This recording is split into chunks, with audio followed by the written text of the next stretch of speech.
Life happens, and not always the way we expect it to. Every single day, we face change, stress, and uncertainty. What if you could learn to thrive no matter what life throws your way? Resilience expert Adam Markell and his inspiring guests explore breakthrough strategies to fully embrace change and build the resilience required to become change-proof.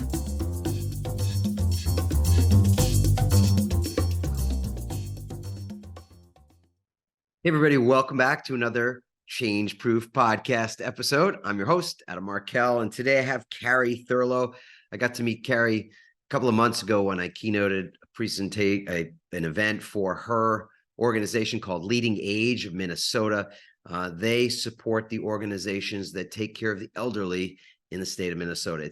It's a very daunting field.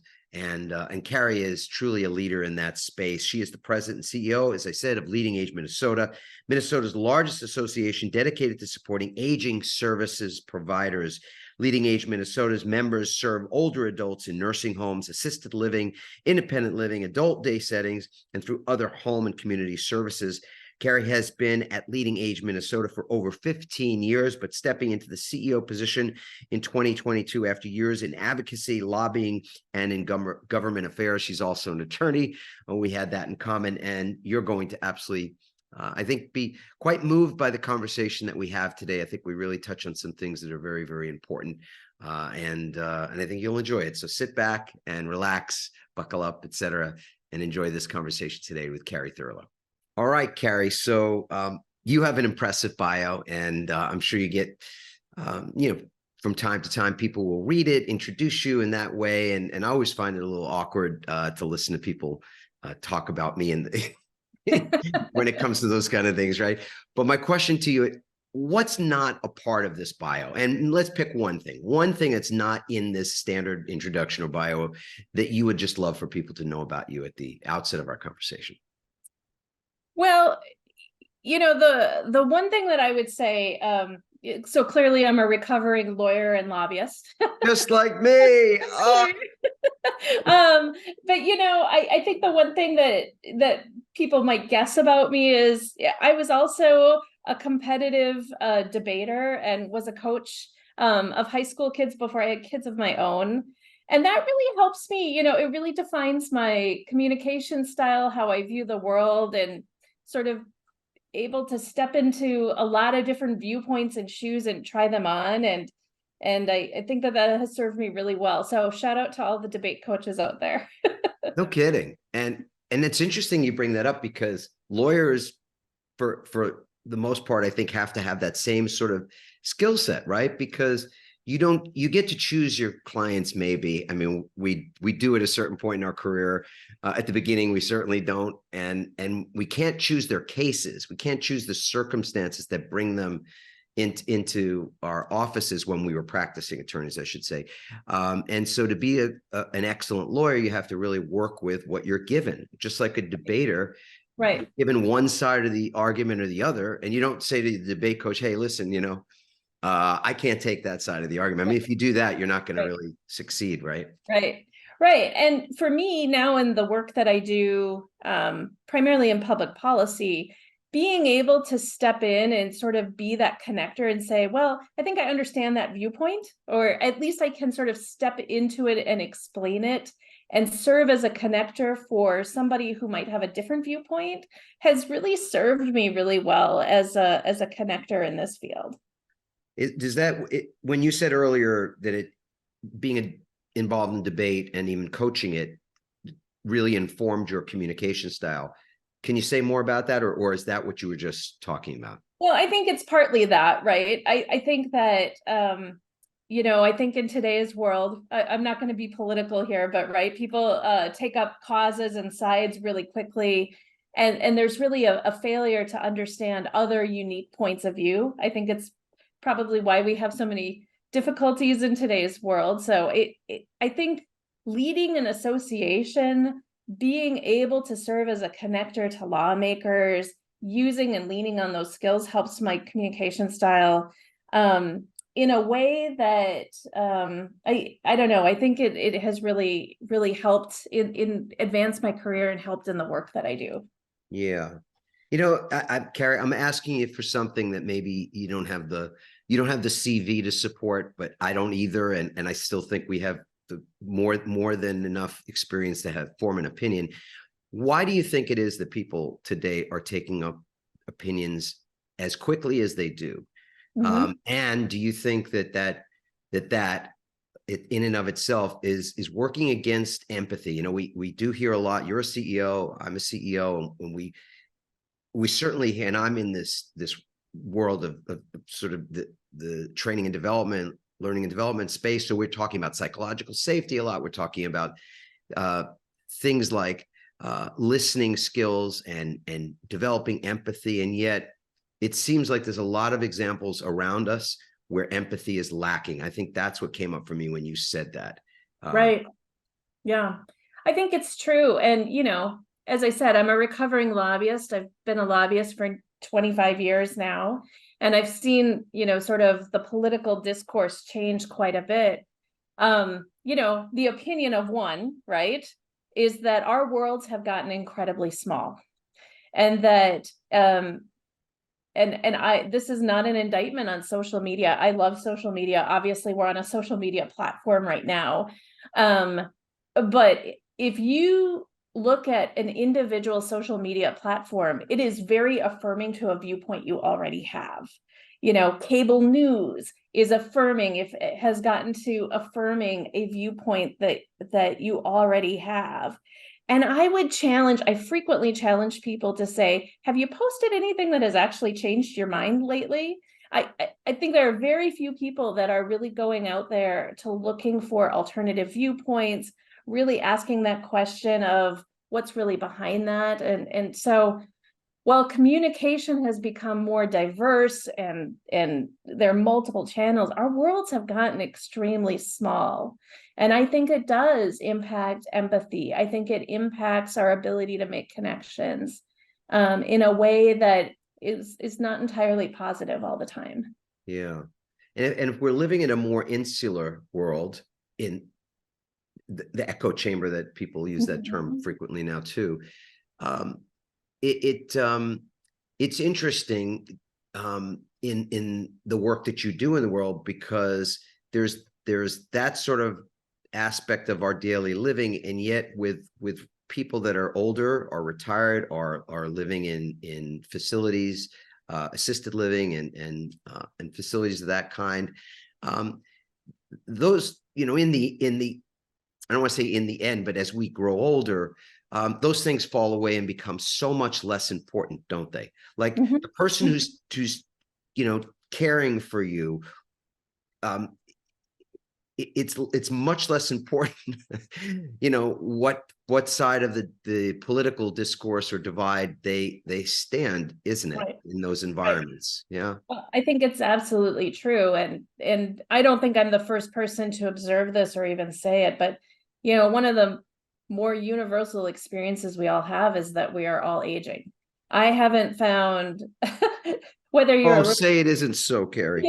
Whether you're a Republican or a Democrat or Green Party or whatever independent party you may have in whatever community, I haven't found a single person that's actually Benjamin Button and actually reverse aging. So it's one of those universal experiences that, again, really sort of leaning on this idea of finding empathy and common ground, even if you have two very different people, I think has really worked in this arena for me.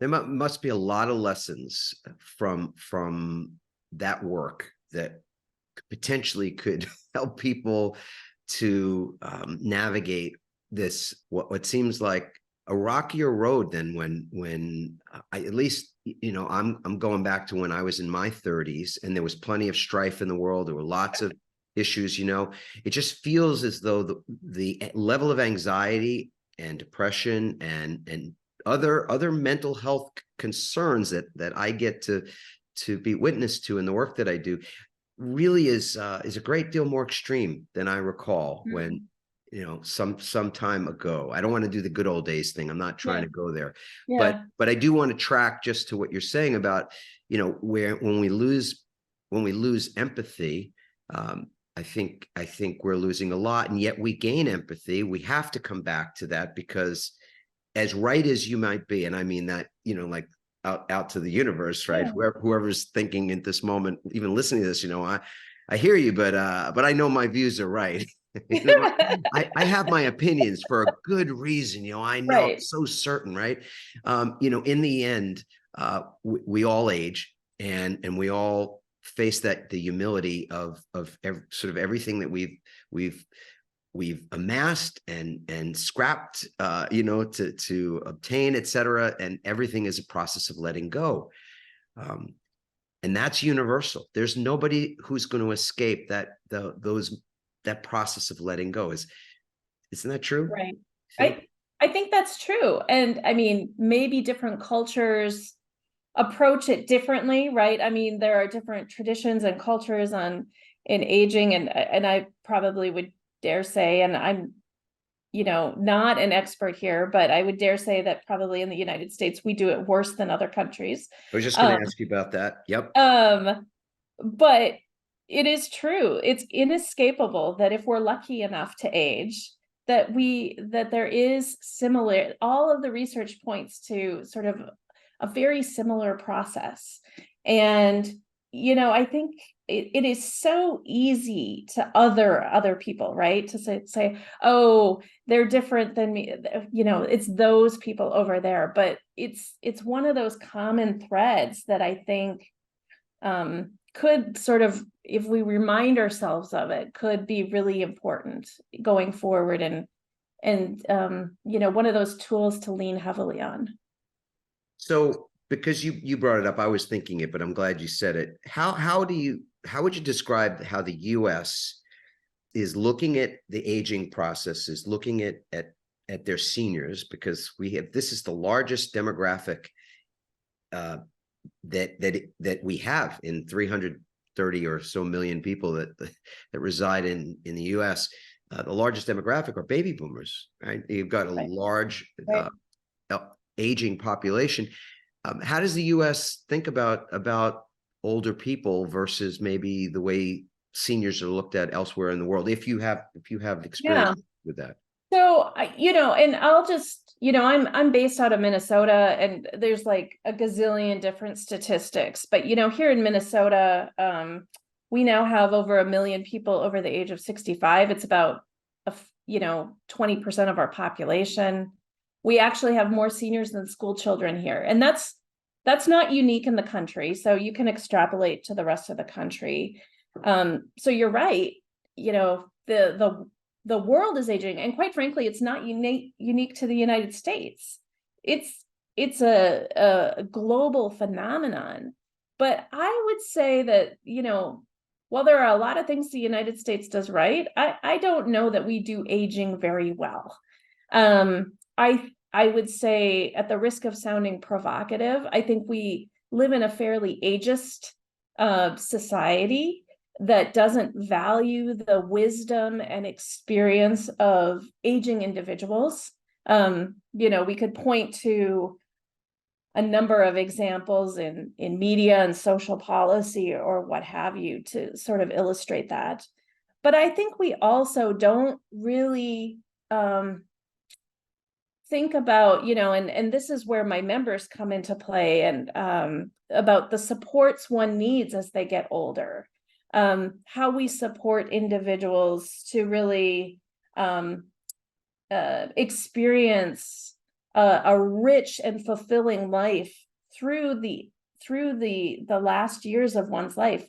We don't do that well in so many cases, and we don't support families who want to do it well. If they're acting as informal caregivers, there's a lot of room for improvement. And, I would say no country is perfect, but I think we have other cultures around the globe that maybe have traditions of valuing elders that we could learn from and really impart some of that wisdom in our own systems here. Yeah, it's interesting. And this is just calling more for an opinion, or I guess just a feeling, actually. Do you think that we are as that the United States handles this perhaps differently because people don't want to be reminded of their mortality? Do you think if there's some element of truth in that? We're so focused, obviously, through social media, but long ago, way before social media, was advertising, be thin, be young, be handsome and pretty. And, like everything was about youth. It's always been about that, or it's been about that for a long time. Do you think people just don't want to be reminded that they're going to get old and eventually die? I mean, maybe. I mean, I think there's probably part of that. I think our economy sort of fuels some of that, and how we view productive people in the economy. Yeah. Just our changing values in terms of what we value in this society really does maybe put different age groups sort of with a friction or a tension there. So there's probably multiple factors, but the little known secret is that by and large, older people are, if you look at people who study happiness, older people are happier. they have such rich experience. It is something that we should celebrate and do everything we can do to sort of lift up those individuals that have aged and aged well. And honestly, the one thing that I think makes your life better every day, I'm boldly saying this, and I know makes my life better every day, is that I'm somehow wiser than I was the day before, the week or month or year before.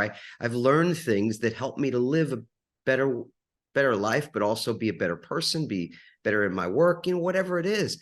So where do we get to a point where somehow or another that isn't as valuable when you're 70 as it would have been when you were 45 or 50? Right.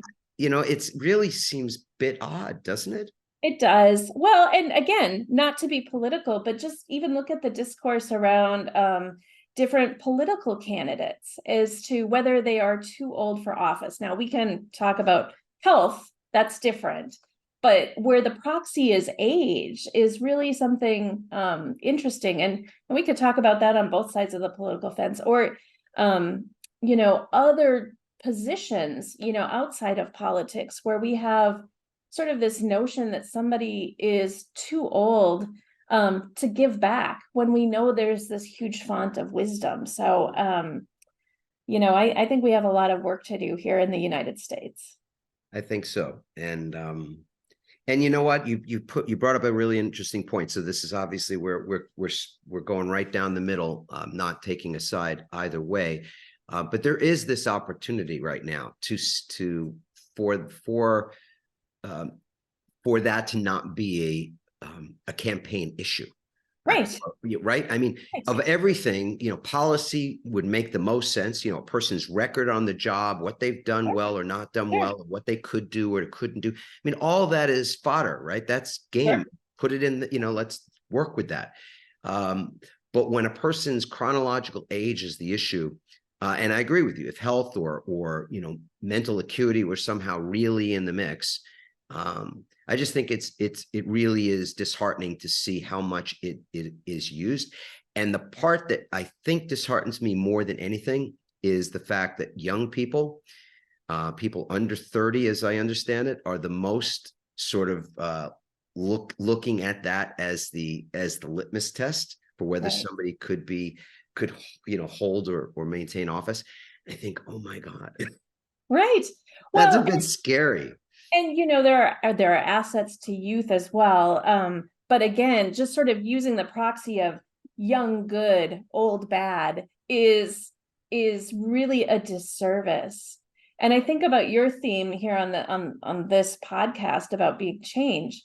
As I think about older Americans, older people, I mean, talk about people who have had to manage change in their lifetime. Over and over. And we would be fools not to tap into that wisdom. Yeah. I was going to ask you, that's so great that you brought that up. Do you find that as with the people that you work with regularly, so you're managing an organization that that offers services to the elderly in the state of Minnesota, right? Leading So, Age. not quite. So we actually are the association of providers that offer senior services. You're supporting those folks that We are. that are So offering we those have services. about 1,200 organizations throughout Minnesota that provide services to seniors in all the different forms that you can think of for senior care. They come together in our association and really share their collective wisdom on how we can, our mission statement is to transform and enhance the experience of aging. So it really is a collective effort here in Minnesota. What do you see as the things that the organization and its members have done well, through the pandemic and now coming on the other side of it? And where do you see there being some room for, growth, for opportunity to? Yeah, great. I think one thing, and the pandemic was really, I don't even know if there are the right words to articulate how hard the pandemic was on our sector. We many of our members serve the individuals who are most vulnerable to the most devastating impacts of COVID early on, when we didn't have treatments and vaccines and whatnot. And they literally held the hands of people who were dying from the virus. That's trauma on our sector that we're still dealing with. Right. Without family even. Right. We were required to not allow family members into our buildings because of the spread of the virus. Yeah. So the caregivers in those buildings, and I can't say enough about the work that the direct caregivers do. They literally became family, for months at a time, combating social isolation. And that's trauma that we're still working through, as a sector as a whole. That said, one of the things that I think the sector did very, very well here in Minnesota and countrywide was the coming together. We're not unlike other sectors where you have healthy competition amongst different providers, but you saw a lot of that go, sort of fade away as people just increased communication to support one another, to become a support system, because you really only understood it if you were in it, to share best practices, to help each other who were really in crisis. And that has persisted. That has persisted in a way that I don't think you would realize if you weren't in the sector, which has been great. The generous sharing between providers in a competitive space is just something you don't see very often. I think the things that we could do better, we have a very regulated industry, right? Because we deal with very vulnerable people. Yeah. But what I see happening, and again, not to be political, I won't be political here, but, there is this constant push and pull that we have with lawmakers about, if we just regulate it enough, wrap everybody in bubble wrap, they'll be safe. And that's not how seniors want to live their lives. And I think we need to sort of think and say, okay, take a step back from the pandemic. How do we let seniors have individual choice and autonomy and still are creating really safe but home-like environments? Yeah. That is work that we haven't gotten right, and I think need to do a better job at. Yeah. I'm wondering whether there's, what's farther upstream that's even possible in the way of education, something that would just make this, that would enable this inevitable consequence of situation in life that we are all going to deal with, the aging of our parents, yeah, our own aging, and our children, if we have children dealing with that, etc. I just don't remember learning about any of this, even reading about it. There was just nothing. If you weren't, somehow involved in that sector, as you said, I basically heard nothing about it growing through school and postgraduate courses, nothing about it. Well, and I think the solution is pretty simple. I mean, we've already talked about the demographics. We are all, whether we're in senior care or not, we are all going to have lives and careers that intersect with older people. That's just a fact. And we need to do a better job of teaching how to do that. I think the solution is pretty simple. I think schools need to do a better job of connecting intergenerationally. We used to do that organically, right? When families lived closer together, Sunday supper with grandma and grandpa used to be the norm. I don't think it really is anymore because we're more spread out and whatever. But there are wonderful examples of programs where schools and senior care settings are coming together to have intergenerational conversations and where they learn from each other. So I don't think you need to overprogram it. I think we just need to value it and lift it up and make it happen. And there to be that interaction.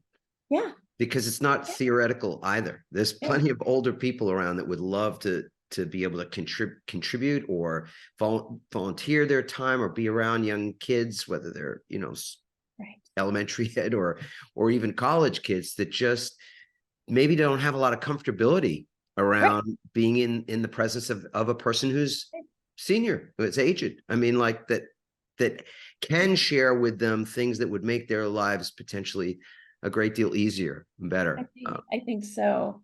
And, it gets away from the tropes that you often see when you see intergenerational connection. There are lots of tropes that people lean on in those situations. And I mean, I think reality couldn't be further from the truth. Aging people are vital. They're fascinating to be around, and just having those conversations are important. Yeah.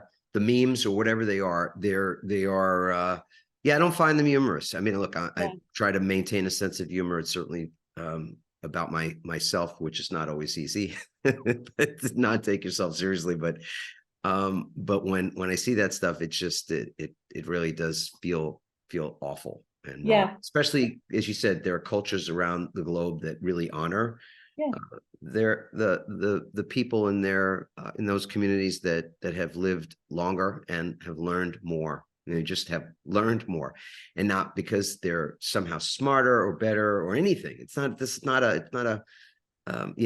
an us and them.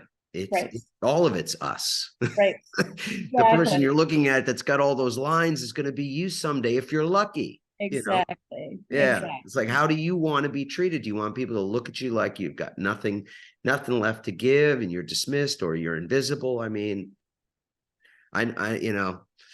it's interesting. There's an old movie, really great movie called On Golden Pond. Yes. Kari, you've seen that movie, yeah? Yes. Henry Fonda, right? Yeah, Henry Fonda. I think he's like around 80 years old or something, approaching 80 in the movie. And his daughter, Jane Fonda's in the movie as well. And so is Katharine Hepburn. She's maybe a few years younger or whatever.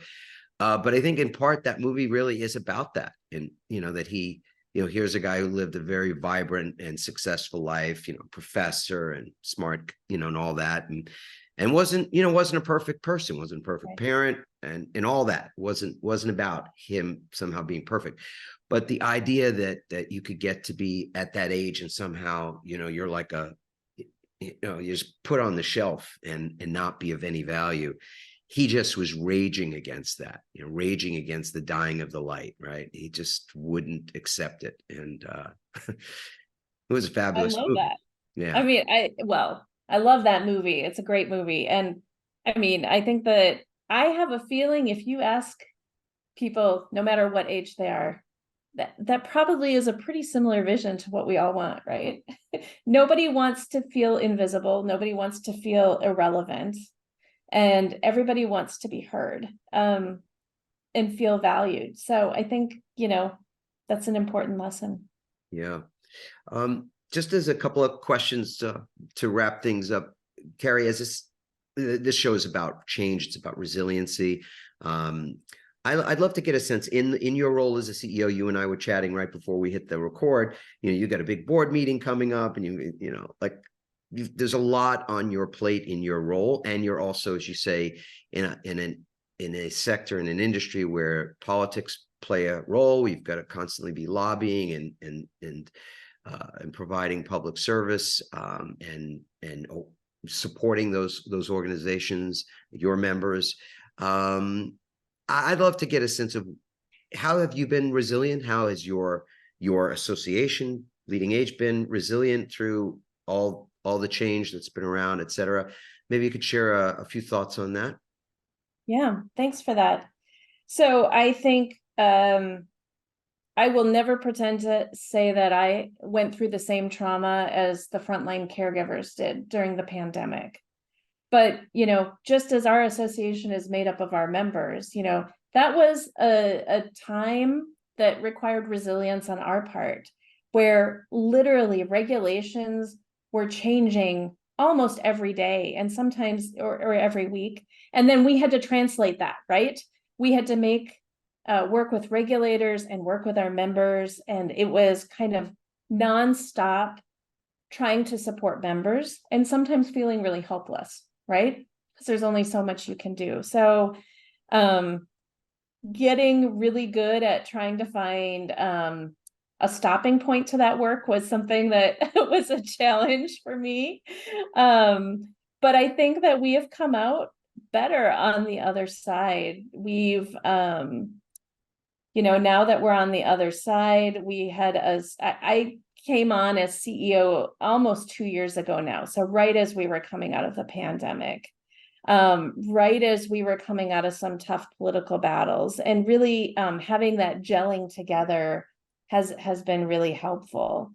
And part of the way we do it here at LeadingAge is, I was talking to one of my staff members, like, okay, I'm supposed to talk about resilience. What were we supposed to talk about?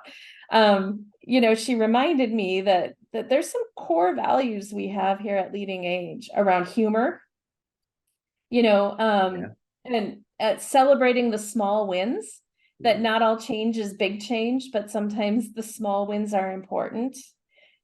Giving each other grace to be human and to emote sometimes. And then also just sort of with this attitude of, we'll get through it, because we did.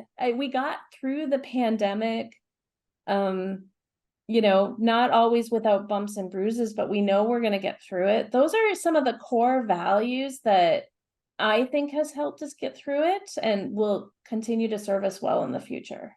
Yeah. And I guess my last question is, do you see or hear from your members that people are that they are kind of hanging on, a bit by a thread? Because I know a lot of people really they muscled their way through the pandemic, whatever it took. Their resilience was to just keep going, no matter how many, as you say, how many traumas they experienced, and they were varied. And some people experienced like a barrage, one wave after another, especially caregivers, you said, coming through that and being where we are now. I think a lot of people have maintained sort of this, I'll just keep pressing forward, without taking care of themselves. It's a bit of an ironic thing. I work a lot in the health space. Our company gets hired quite a bit to look at how organizations can work well, and where health and wellness inside an organization is lacking. And it's ironic, I suppose, that inside of a health organization, people are unhealthy. Yeah. It's a really, because caregivers often will put themselves last. They put everybody first before themselves. And you're nodding your head up and down. So yeah, I think, well, and I would say that the leaders in our field are extremely resilient. And that said, I would point to a couple of things. We've lost a lot of leaders that, people who might be a site leader at an assisted living setting. We've lost some of those leaders who have left the field just saying, I can't do it anymore. And it's hard to quantify that, but I would dare say more than I ever experienced before the pandemic. People just saying, can't do it anymore. Burnout. Yeah. And we see sort of this lagging effect also. I mean, and again, I'll go back to what I think I shared with you before we started recording. I count all of these leaders as my own mentors. I think they're the most talented leaders around. The way they have to manage change so much, but there's almost like this lagging effect. So they caregivers take care of the people they're taking care of. The leaders of those organizations are taking care of the caregivers. Yes. And they had to keep it all together. And now we're starting to see sort of the lagging effects of that trauma. So that still hangs with many of the leaders in our field as they're still sort of coming out of it. That said, I am seeing glimmers of sort of that joy that people had before the pandemic, which is really nice to see. And I think it's really because they lean on each other. Yeah. That is different than other sectors. The community is really important.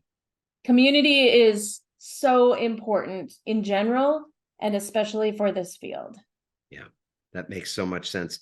Kari, I've so enjoyed our conversation. I know it would, and I really appreciate your time today. I know you've got a lot of work in preparing for a big board meeting tomorrow or over the next couple of days. And just want to thank you for all the insights that you shared and for the work that you do and for the people, the organizations and the caregivers that your organization supports. Thank you for that. And thanks for the opportunity. And thanks for all. We loved having you at our annual meeting. So thanks so much. That was my honor. What a pleasure. Okay. All right. Bye now. Take care. Well, as promised, I think the conversation today was quite insightful, and we talk about things, Kari and I, that we don't get to talk about, or at least I don't get to talk about that often. I venture to say it's one of those things that's always kind of lurking in the background, depending on your age.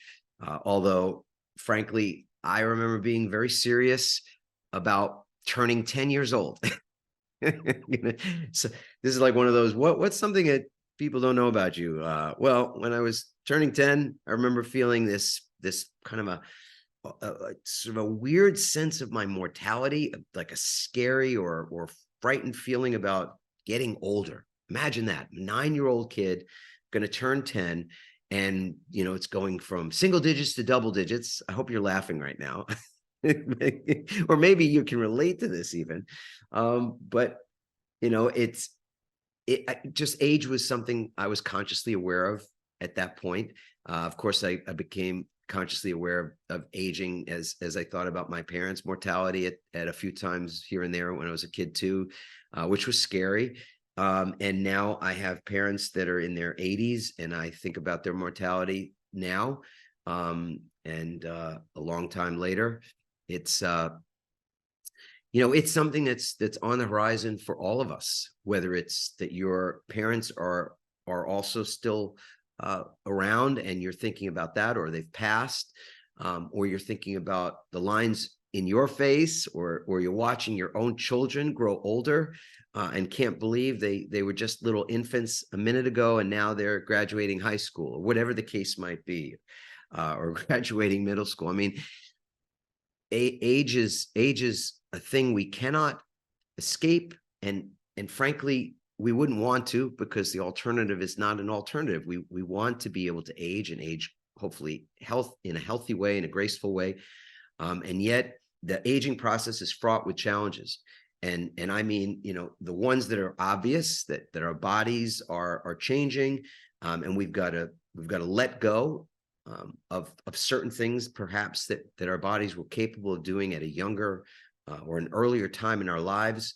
And it might be that it was age, it might be injury, it might be so many different things that have impacted that.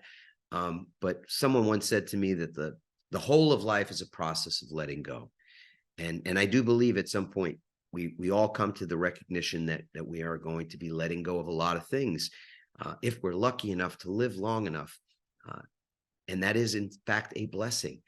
And yet one of the things that we wouldn't expect that we'd be dealing with as we age and deal with that inevitable change in our bodies, et cetera, would be discrimination, would be ageism, that wouldn't necessarily be a thing that we'd think we'd be dealing with. And yet that's quite prevalent in the world that we're living in, and more prevalent probably in the United States and North America, or in the US, I'll say, than other parts of the world where people who are older are more respected, are more revered, are cared for by their families, and in other ways that are markedly more effective than the way in which we care for the elderly and seniors here in the United States. So Kari's doing this wonderful work in the world as the CEO of an organization in Minnesota that supports other facilities and other businesses, other companies that support the elderly, that provide services to the aging population, aging community in that state. So we get to talk today about a lot of the things that are going on in that industry. I think Kari really shed light on what has been a challenge, probably the greatest challenge that has faced that sector, and in particular the caregivers that work in that industry that dealt with so much trauma. You could call it PTSD. She didn't use that term, but just that the pandemic truly created so much trauma for the people, for the caregivers were there on a daily basis, holding the hands of people that were stricken with the virus and were leaving their bodies and having no family around. These caregivers became their surrogate family for days, weeks, and months at a time, over and over and over again. And those same caregivers are still, for the most part, on the job and just putting it all back together. And many have left. The industry has undergone a certain contraction in the pool of people, pool of talent that are working there, and the ones that are preparing to come and work in that industry. So this was a very important conversation, and one that's not easy to have often, to think about our mortality and think about the mortality of our family members and friends and in our community. So I hope you enjoyed it. I hope it's something that maybe you think there's somebody else that could benefit from listening to the insights that Kari shared with us, the conversation that we had. I'd ask you to please share this episode with a friend or a colleague, a family member, etc. We'd love to get your feedback. You can go to adammarkel.com/podcast to leave any comments or questions for Kari or myself. You can leave a rating. Hopefully you felt it was a good show, valuable show. If you'd leave a 5-star rating on the platform that you consume this, it helps with the algorithm. It helps more people to find the show itself. And we appreciate that. So you're doing us a favor by doing that. And we certainly appreciate your willingness to do it. And lastly, we're always so curious about how you're all doing, checking in. As Kari and I talked about, people in that space, in the elder care space, in many ways are dealing with that post-pandemic trauma. Many have been on the road to burnout or have been burned out for some time. Some are still somehow still working. Others have managed to recover, and some have just completely said, I can't do it anymore, and they've left. But to figure out just where you're at, I think is really important. If you go to resiliencerank.com, in 3 minutes, you could take our assessment to see where your strengths, your resiliency lies right now, mentally, emotionally, physically, and even spiritually speaking. It's just 3 minutes, and it's entirely free. It's our gift to you. We'd love for you to get that information and the resources and tools that come along with it. So feel free to do that at any point in time. And for now, I'll just say ciao and thank you. Thank you for supporting this show. Thank you for supporting the work that we're doing in the world. And we hope to see you again and hear from you sometime soon. Thanks for listening. We hope you now have even more tools and greater insights to build resilience and become change-proof. Remember to leave a review on Apple Podcasts, and you may be featured in an upcoming episode. For more resilience tips and strategies, including support for building change-proof teams, visit adammarkel.com. To get your own free resilience assessment, go to rankmyresilience.com.